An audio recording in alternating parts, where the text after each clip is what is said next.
T-34-85 eli pitkäputkinen sotka on neuvostoliittolainen toisen maailmansodan loppupuolella valmistettu keskiraskas panssarivaunu.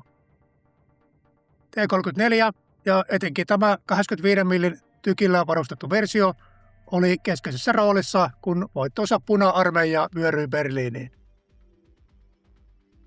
T-34 on suorastaan brutaalin suoraviivainen sotakone. Rakenteesta näkee, että se on rakennettu sotatalon ehdolla. Kaikki paitsi ehdottoman oleellinen on karsittu pois.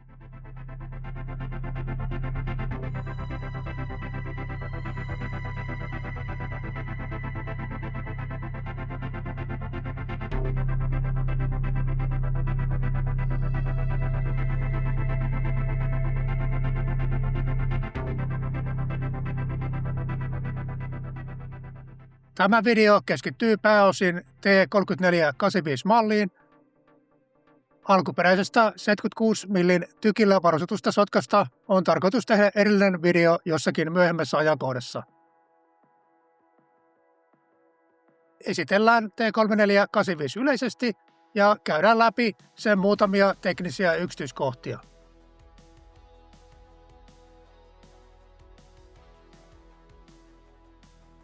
Koeajo on tietenkin suoritettu Milsafarilla Pornaisissa.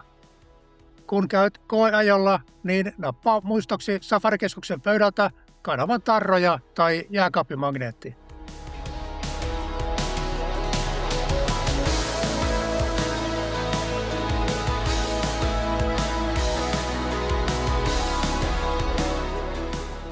Neuvostoliitto panosti tosissaan panssariaselajin kehittämiseen 20- ja 30-luvulla.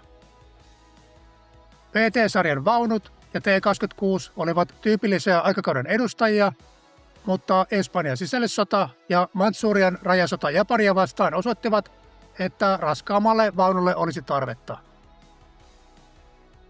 Muutaman kehitysversion jälkeen T-34 sai lopullisen muotonsa. Ilmatorjuntatykistä kehitetty 76,2 mm tykki oli ennenkuulumattoman järeä ase keskiraskaaseen panssarivaunuun. Piisto panssarointi tarjosi kustannustehokkaasti suojaa sekä kristien jousitus ja leveät telaketjut maastoliikkuvuutta. Vaunu oli prototyyppivaiheessa 1939, mutta erilaiset lastentaudit viivästyttivät sarjatuotannon aloittamista eikä ehtinyt osallistua talvisotaan. Kesällä 1941 Saksan hyökätessä Neuvostoliittoon T-34 oli teknisesti edistyksellinen, mutta kärsi koulutuksen ja taktiikan puutteista. Alkuvaiheessa T-34 määrät olivat vielä pieniä, mutta 1943 mennessä yli puolet puna-armeijan panssarivaunusta oli erimallisia T-34.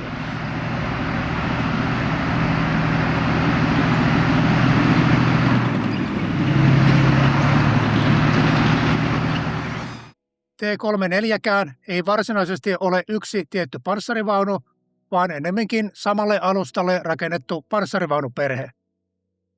1941-43 merkittävimpiä päivityksiä olivat uudempi 76 mm tykki, erilainen torni, telaketjut ja komentajan kupoli. T-34 puutteet olivat hyvin tiedossa. Etenkin kaksimiehinen torni oli epäkäytännöllinen, vaunun johtajan piti toimia samalla ampujana. Tehtaalle meni kuitenkin tiukka ohje, että mitään omatoimisia muutoksia ei saa tehdä, ellei se laske kustannuksia tai lyhennä valmistusaikaa. Neuvostoliitolla oli useita rinnakkaisia kehityshankkeita uudesta panssarivaunusta. Merkittävin oli T-43, jonka piti yhdistää T-34 ja raskaamman KV-tankin hyvät puolet. Siinä oli uusi 85 mm panssarivaunukanuna, vähätysauvan jousitus, parempi panssarointi ja toimivammat sisätilat. Kenttätestit osoittivat, että T-43 oli jonkin verran parempi kuin T-34, mutta ei kuitenkaan millään alueella merkittävästi parempi, että tuotantolinjaa olisi kannattanut sota-aikana alkaa muuttamaan. He päätyivät sotatalouden kannalta yksinkertaisimpaan ratkaisuun ja päättivät varustaa T-34 tällä uudella 85 mm panssarivaunukanuunalla.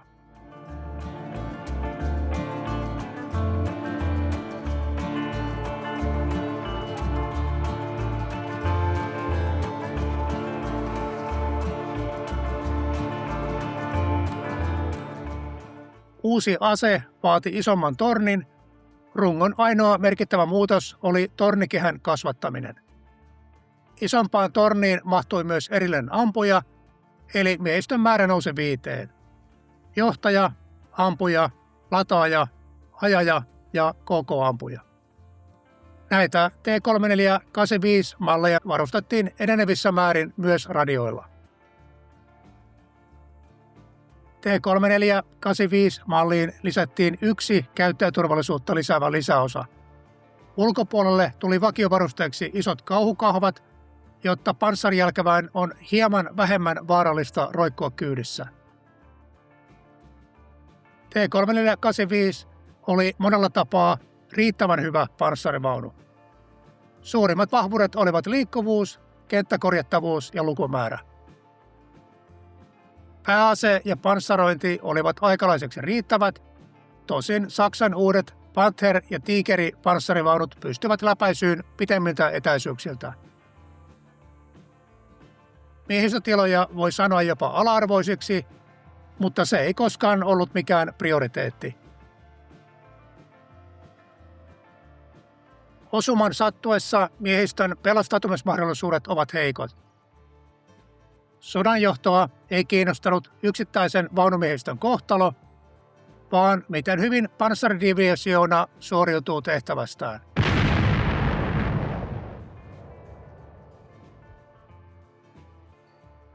Kääntöpuolena jokaisen kuolleen panssarimiehen mukana menetettiin myös käytännön kokemusta. T-34 oli keskeisessä roolissa, kun Neuvostoliitto löi saksalaiset itärintaman taisteluissa. Tämä 85 mm tykillä varustettu malli muodosti suuren osan Puna-armeijan panssaroiduista joukoista sodan loppuvaiheessa.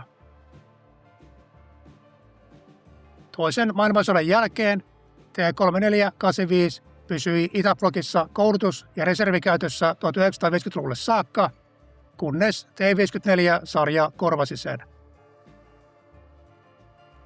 Kylmän sodan vuosina Neuvostoliitto toimitti isot määrät T-34 ystävällismielisiin maihin, ja niillä sodittiin aktiivisesti 3 mantereella vielä 1980-luvulle saakka. Viimeisin dokumentoitu taistelukäyttö on 2010-luvulta Jemenin sisällissodassa liikkuvana suorasuuntaustykistönä.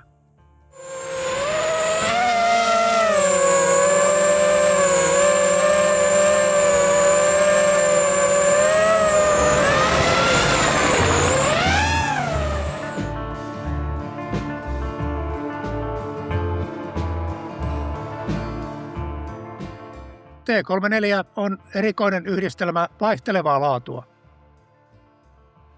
Panssarilevyjen saumoissa voi olla monen sentin rakoja, ja varustelu vaihteli sen mukaan, mitä tehtaalla kulloinkin sattuu olemaan hyllyssä.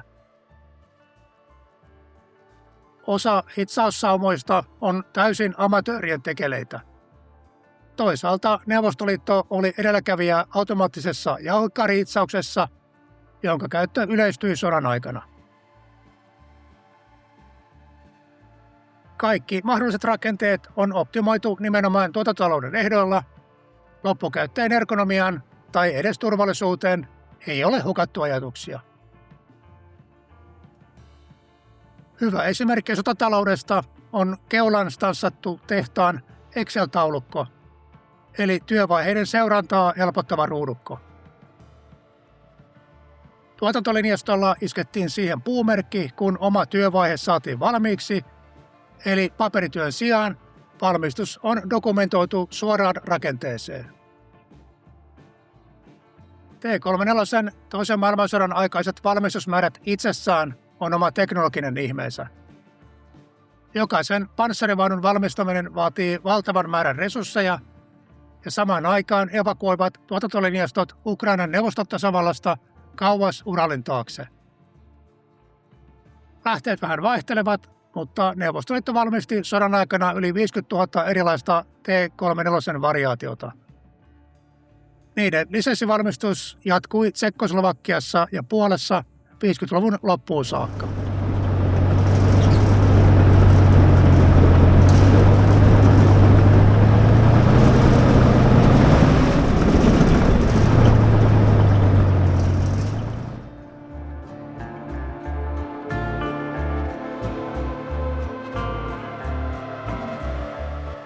T-34 tunnetaan parhaiten luotettavasta tekniikasta, piistosta panssaroinnista, kristien jousituksesta ja leveistä telaketjuista. Model V234-moottori oli aikansa edistyksellisempiä dieselmoottoreita ja yksi T-34 suorituskyvyn kulmakivistä. Se on mekaanisesti varmatoiminen ja huollettavissa myös kenttäolosuhteissa. Ulkomitoltaan moottori on suhteellisen matala, sopii hyvin panssarivaunukäyttöön. Yksinkertaisessa moottorissa on myös hienostuneempia osia, kuten alumiinilohko, 2 nokka-akselia ja 4 venttiiliä per sylinteri. Moottorin perusrakenne on niin hyvä, että sen kehitysversiot ovat käytössä edelleen. Käytännössä kaikki Neuvostoliiton ja myöhemmin Venäjän diesel-panssarivaunumoottorit periytyvät tästä 30-luvun rakenteesta. Voimapaketin heikoin lenkki on vaihdelaatikko. Neliportainen vaihteisto on suorastaan legendaarisen raskas käyttää. Vaihtaminen vaatii voimaa, kirosanoja ja usein myös vieressä istuvan koko ampujan avustusta. Moottorin käyttöä on vältettävä tietyillä kierrosluvuilla, koska aiheuttaa rajua täristystä. Resonoiva kierrosluku on joka panssarivaunussa hieman yksilöllinen, tyypillisesti 1100 ja 1200 kierrosta minuutissa tienoilla. Ilmiö toistui myös tässä Milsafarien sotkassa. Täristyksen alkaessa tuli heti selkeä ohje antaa lisää syöttöä.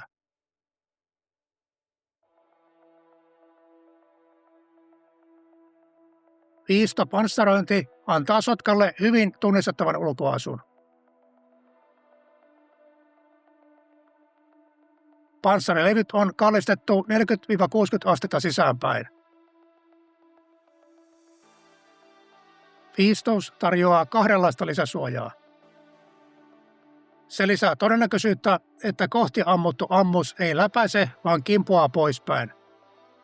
Ja myös lisää panssarin tehokasta paakapaksuutta.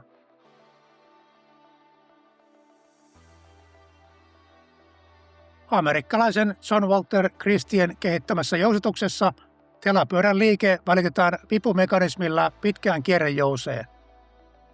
Etumaisissa telapyörissä on tilan säästämiseksi sisäkkäin 2 lyhyempää kierrejousta. Mekanismin ansiosta jokainen telapyörä liikkuu itsenäisesti pystysuunnassa, mikä mahdollistaa poikkeuksellisen pitkän joustovaran ja suuren maastonopeuden.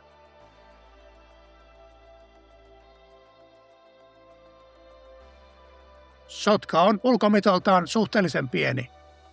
Kuvassa vertailuna Leopard 1, T-34 ja PMP-1.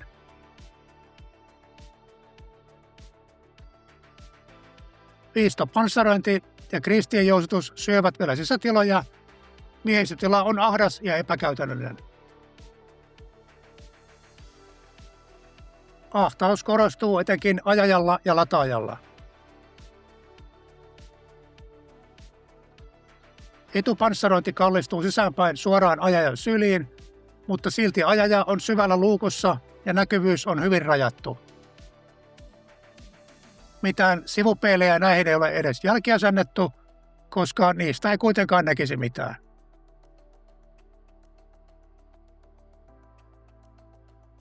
Koeajolla oli mukana putkenpätkä, jolla oli tarkoitus demonstroida lataajan toimintaa, mutta taistelutila on niin käsittämättömän ahdas, että meidän on vaikea ymmärtää, miten kukaan on pystynyt 15 kilon murkuloita ajon aikana käsittelemään. Taistelutilan lattia ei pyöri tornin mukana, eli lataaja kävelee lattialla olevien ammuslaatikoiden päällä kääntyvän tornin mukana.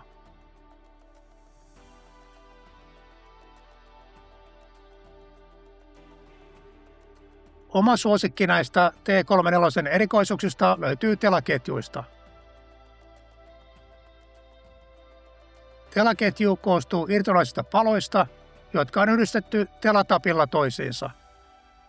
Tyypillisesti telatapin toisessa päässä on kiinnityssokka, mutta T-34 se on avonainen. Ajon aikana tappi hiljalleen löystyy, joten runkoon on hitsattu palautin, joka napauttaa telatapin takaisin. Myös nuo leveät telaketjut on kaksiteräinen miekka. Pintapaine jakautuu isolle alueelle ja pärjää maastossa, mutta kun pinta-ala on enemmän, niin ohjaaminen on raskasta ja vaatii enemmän ylläpitoa.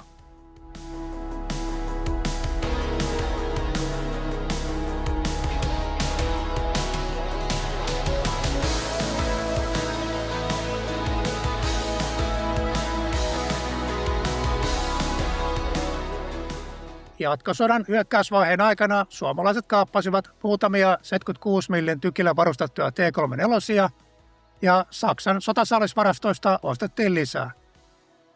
Suomalaisten käytössä olleiden sohtkien kokonaismäärä oli enimmillään alle 10, mutta nämä olivat panssaridivisionan ensilinjan kalustoa sodan loppuun saakka.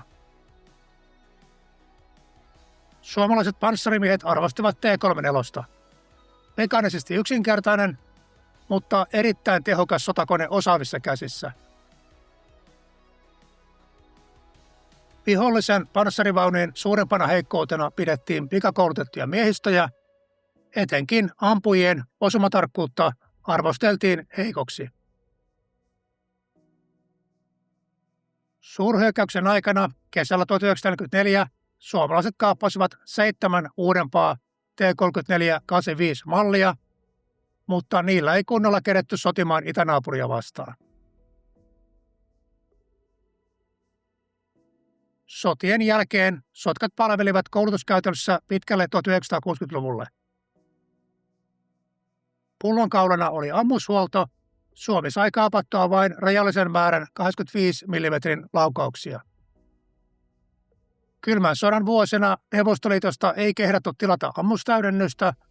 Oli riski, että rupeavat tiedustelemaan, mistä ja milloin Suomi on panssarivaunut ostanut. Ammuspulan vuoksi Suomessa kokeiltiin vaihtaa 85 mm pääase saksalaiseen 75 mm panssarivaunukanuunaan. Kokeilu oli periaatteessa ihan lupaava, mutta kuitenkin päättivät pysyttäytyä alkuperäisessä aseistuksessa. Kun panssarivaunukalusta päivitettiin 1960-luvun alussa T-54 ja 55 kalustoon, niin vanhat Sturmit ja Charioteerit kierrätettiin asepesäkkeeksi vartioimaan lentokenttiä ja meriväyliä. T-34 ei ollut enää ampumatarvikkeita, niin päätyvät harjoitusmaaleiksi ja muistomerkeiksi varuskuntien porteille ja museoihin.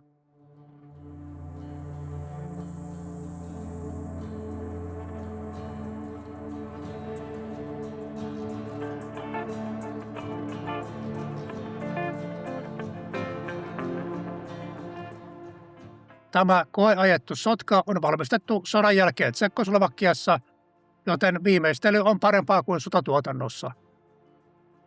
Sisätilan ahtaudesta ei myöskään saanut ihan autenttista kuvaa. Täällä pitäisi olla 5 miestä ja kaikki tila täynnä ammuksia ja muuta tavaraa. Ihan pelkkä sotkan käynnistäminen oli oma urakkansa. 38-litrainen diesel piti esilämmittää ennen ajoa, ja vaihteiston hydrauliikossa oli jotakin ongelmia.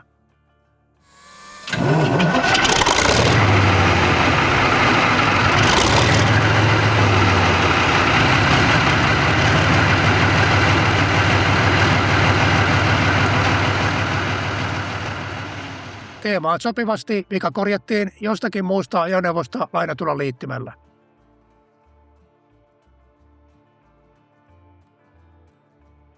Ajajan paikalle ahtautuminen oli jo oma seikkailunsa, vaikka sisätila on riisuttu melkein tyhjäksi.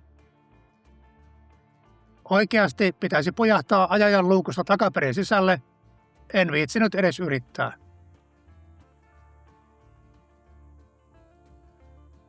Hallintalaitteet on tosi ristiriitaiset. Polkimet on kevyet ja niissä on hyvä tuntuma, ei mitään moitittavaa. Ohjaus on raskas, mutta kaksin käsin vetämällä kääntyy yllättävän näppärästi. Vaihteisto on sitten ihan omassa luokassaan. Koko kropalla piti kiskoa ja silti ei meinannut voimat riittää.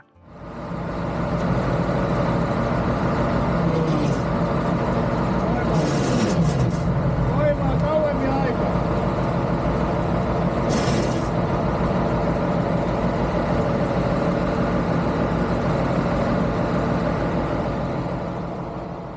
Mutta kun vaunun sai liikkeelle, niin ihan siedettävän helppo ajaa. Ilmastointi ainakin pelaa. Viisto etupanssarointi puhaltaa kaiken pölyn ja hiekan suoraan ajajan luukusta sisälle. Jousituksen vuoksi ajaminen on hieman keinuvaa. Tämä ei myötäile maastoa kuten vaikka seuraavan sukupolven T55 tai Leopard 1. Meteli ja räminä on melkoinen. Meillä ei ollut käytössä kypäräpuhelimia, niin viestintä tapahtui käsimerkillä huitomalla. Miehistön näkyvyys ulos on hieman puutteellinen. Ajaja näkee luukusta ulos vain suoraan eteensä. Johtajan kupoli on kiinteä, noista tähystysluukuista pitäisi maaleja etsiä.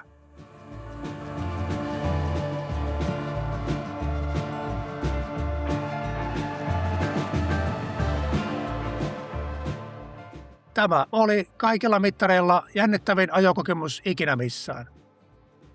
Samalla kasvoi kunnioitus sekä omia että vastapuolen panssarimiehiä kohtaan, jotka ovat näillä sodassa taistelleet.